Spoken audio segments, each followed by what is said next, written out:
ಬಳ್ಳಾರಿ ನಗರ ಶಾಸಕ ನಾರಾ ಭರತ್ ರೆಡ್ಡಿ ಅವರಿಂದ ನಗರ ಸಂಚಾರ. ಕಲ್ಯಾಣ ಕರ್ನಾಟಕ ಪ್ರದೇಶ ಅಭಿವೃದ್ಧಿ ಮಂಡಳಿಯ 2023-24ರ ಮುಖ್ಯಮಂತ್ರಿಗಳ ವಿವೇಚನಾ ನಿಧಿಯ ಅನುದಾನದ ಅಡಿ ಆರಂಭಗೊಂಡಿರುವ ಕನಕದುರ್ಗಮ್ಮ ದೇವಸ್ಥಾನ ಸಮೀಪದ ಅಂಡರ್ ಪಾಸ್ ಕಾಮಗಾರಿ ಸ್ಥಳಕ್ಕೆ ಬಳ್ಳಾರಿ ನಗರ ಶಾಸಕ ನಾರಾ ಭರತ್ ರೆಡ್ಡಿ ಅವರು ಭೇಟಿ ನೀಡಿ ಪರಿಶೀಲಿಸಿದರು.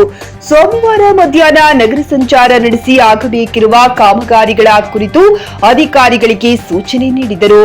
ಈ ವೇಳೆ ಗುತ್ತಿಗೆದಾರ ಶ್ರೀಧರ್ ಮಾಹಿತಿ ನೀಡಿದರು. ಶಾಸಕ ನಾರಾ ಭರತ್ ರೆಡ್ಡಿ ಅಗತ್ಯ ಸಲಹೆ ನೀಡಿದರು. ಕನಕದುರ್ಗಮ್ಮ ದೇವಸ್ಥಾನದ ಬಳಿ ಬಸ್ ತಂಗುದಾಣದ ಪಕ್ಕ ಫುಟ್ಪಾತ್ ಅಭಿವೃದ್ಧಿ ಪಡಿಸುವಂತೆ ಸೂಚಿಸಿದರು. ತದನಂತರ ಮೋತಿ ವೃತ್ತಕ್ಕೆ ಭೇಟಿ ನೀಡಿ ರಸ್ತೆ ಮಧ್ಯೆ ಇರುವ ಕೋನಾ ಕಾರ್ಪಸ್ ಗಿಡಗಳನ್ನ ತೆರವುಗೊಳಿಸುವಂತೆ ಆದೇಶಿಸಿದರು. ಬಸ್ ನಿಲ್ದಾಣದ ಬಳಿ ಇರುವ ಜೋಳದ ರಾಶಿ, ದೊಡ್ಡನಗೌಡ ರಂಗಮಂದಿರದ ಬಳಿ ಅಕ್ರಮವಾಗಿ ಹಾಕಲಾಗಿರುವ ಹೋರ್ಡಿಂಗ್ಸ್ ಹಾಗೂ ಬ್ಯಾರಿಕೇಡ್ ತೆರವುಗೊಳಿಸಿ ಫುಟ್ಪಾತ್ ಅಭಿವೃದ್ಧಿ ಪಡಿಸುವಂತೆ ಸೂಚಿಸಿದರು. ತದನಂತರ ಎಪಿಎಂಸಿ ವೃತ್ತಕ್ಕೆ ಭೇಟಿ ನೀಡಿದ ಶಾಸಕ ನಾರಾ ಭರತ್ ರೆಡ್ಡಿ ಅವರು ಉದ್ದೇಶಿತ ಭಾರತ್ ಜೋಡೋ ವೃತ್ತದ ನಿರ್ಮಾಣ ಕಾಮಗಾರಿಯ ಕುರಿತು ಅಧಿಕಾರಿಗಳಿಂದ ಮಾಹಿತಿ ಪಡೆದರು.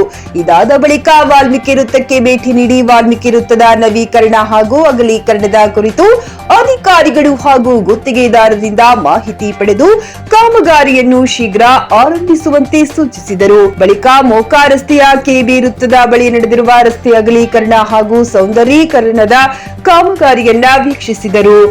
ಬಳಿಕ ಕೆಬಿ ವೃತ್ತದಿಂದ ಮೇಲು ಸೇತುವೆವರೆಗೆ ನಡೆದಿರುವ ರಸ್ತೆ ಅಭಿವೃದ್ಧಿ ಕಾಮಗಾರಿ ವೀಕ್ಷಿಸಿದರು.